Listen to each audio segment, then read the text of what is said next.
There's a lot of confusion and misunderstanding out there about engine braking. So today on RevZilla, I'll explain what engine braking is, how it works, and whether it's a bad thing or perhaps even a good thing. Let's open up the shop manual.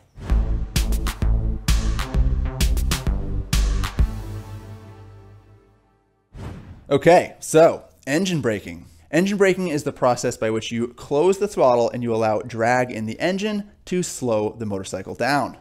Here's how it works. When you're rolling down the road and the throttle is open, the throttle bodies, which are behind the cylinder here, are also wide open. So fuel and air easily passes into the cylinder as the piston moves down on the intake stroke. That can be a little abstract, so why don't I give you guys an example of what that actually looks like. All right, so this is a throttle body. Granted, it's only one, it's off a single cylinder engine, and the MT09 here obviously is a triple, so it would have 3 of these, but you get the point.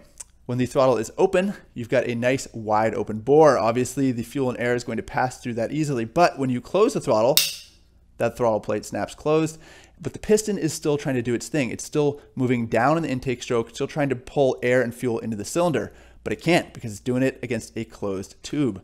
So you get a lot of intake vacuum, and that vacuum puts drag on the piston, which slows it down, and that in turn slows down the rear wheel. So the big question is it bad for your engine? And the answer is no, not in the slightest. I can understand where the concern comes from though, right? Because engine braking makes the motor sound strained, but unless you have downshifted to a gear that's going to cause the motor to rev up into the red line, no harm is being done. The first area of concern is a lack of lubrication. However, when you're engine braking, it is the throttle plates that are closed. It's not the oil pump that has been shut off. It's still operating. It is still pushing oil through the filter, still distributing oil to the piston, to the cam in the top end, to the transmission and the clutch. There is plenty of lubricating oil being distributed around an engine. So with a 4-stroke anyway, lack of lubrication, not an issue. But what about a 2-stroke where the lubricating oil is mixed into the gas? When you're engine braking and the throttle is closed, you're not getting gas into the engine, so not enough lubrication, right?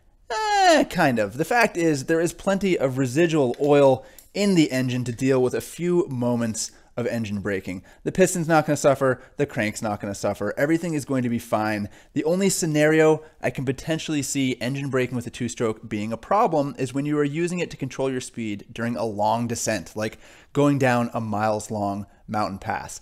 Other than that, it's really not an issue. And I can tell you that this particular piston and crankshaft here has been subjected to lots of engine braking at the racetrack, and it's got no undue wear as a result.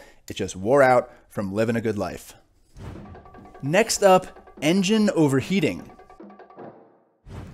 Now, the MT09 here has a very large radiator, and it's there to manage and dissipate the heat that this engine creates when it's being ridden at full throttle at high RPM.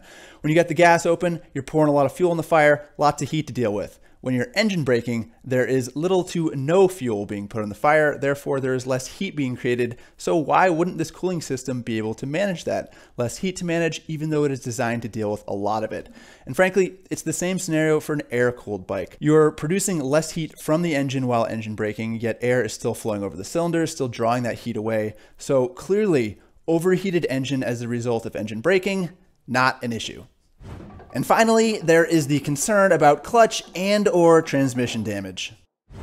You'll see that those transmission gears are very robust, as is the clutch pack. And these components are designed to handle a lot of force. I mean, they're intended to deal with all of the torque of a full throttle start. So if they can handle that, why can't they handle a fraction of that force while engine braking? It's not an issue, and the clutch plates and transmission gears do not care which direction the force is coming from. Now, even if engine braking isn't bad for your engine, there is one drawback, and that is that if you're using it exclusively to slow down, it doesn't illuminate your brake light. So drivers behind you might not be aware that you're scrubbing speed. And as a rider that has been rear-ended on the freeway, I can tell you that it sucks. So I trigger the brakes and check my mirrors anytime I'm slowing down, even if I'm just using engine braking. Okay, so normal engine braking does not impart any undue harm or damage to the engine in any way. As a matter of fact, it can actually be beneficial. For starters, using engine vacuum to slow down instead of your brakes means that your brake discs and pads get a break. It is a Small benefit, but it is a benefit nonetheless.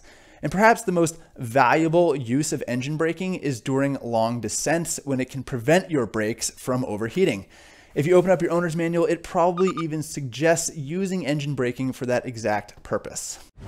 Then you've got track day riders and racers and sport riders who rely on engine braking to scrub speed as they go into a corner, and it also ensures that the engine is revved up and in the meat of the power when you roll on the gas, leaving the turn. So, whether you've been wondering if engine braking is bad for your bike, or perhaps you weren't even aware of what engine braking is, now you know that it is safe and it is a useful way to slow down your motorcycle.